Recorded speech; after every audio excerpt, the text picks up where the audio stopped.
Hi, my name is Taylor. So today I wanted to go over with you guys today is basic firearm safety. So first off, whenever you're handling a firearm, you want to be with somebody that has proper experience as well handling one.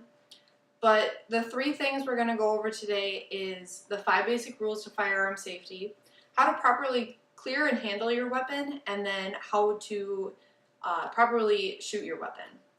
So the first thing we're going to go over is the 5 basic rules to firearm safety. So I like to remember them as treat, never, keep, and know. So treat every weapon as if it were loaded. Never point your weapon at anything you do not intend to shoot. Keep your finger straight off the trigger until you intend to fire. And keep your weapon on safe until you intend to fire. And then know what your target is and what lies beyond it. So the next thing we're going to go over is proper handling and clearing of your weapon. The weapon we're going to go over is a Glock 19 Gen 4. It's a striker fire and it shoots a 9mm. So before you pick up your weapon, you're going to be prepared that it may be loaded. So picking it up, keeping your finger off the trigger, and keeping it facing down and away from anybody.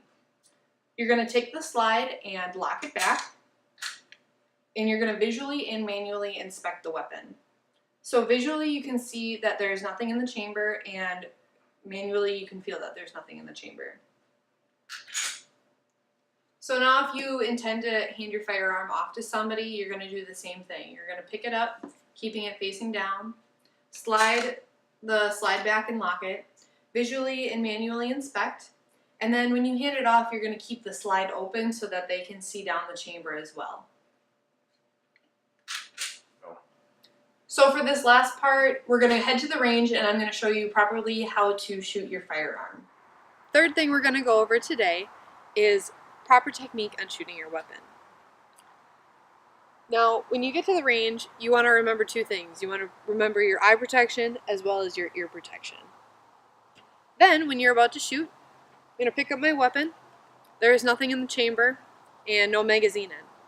I'm going to take my magazine, want to make sure that the rounds are facing the right way, and insert it. And then I'm going to unlock the slide and watch it go forward, watching a round go into the chamber. Now you have a live firearm, and I'm getting ready to shoot, so I'm going to want to make sure that my eye pro and my ear pro are on. I'm going to face towards my targets, having my feet shoulder length width apart and then one with a slight step back, keeping my feet towards the target. Picking up my firearm, keeping my finger off the trigger until I'm ready to shoot, pointing at my target, and then shooting. And then I've made my first shot, and then I can set the weapon down.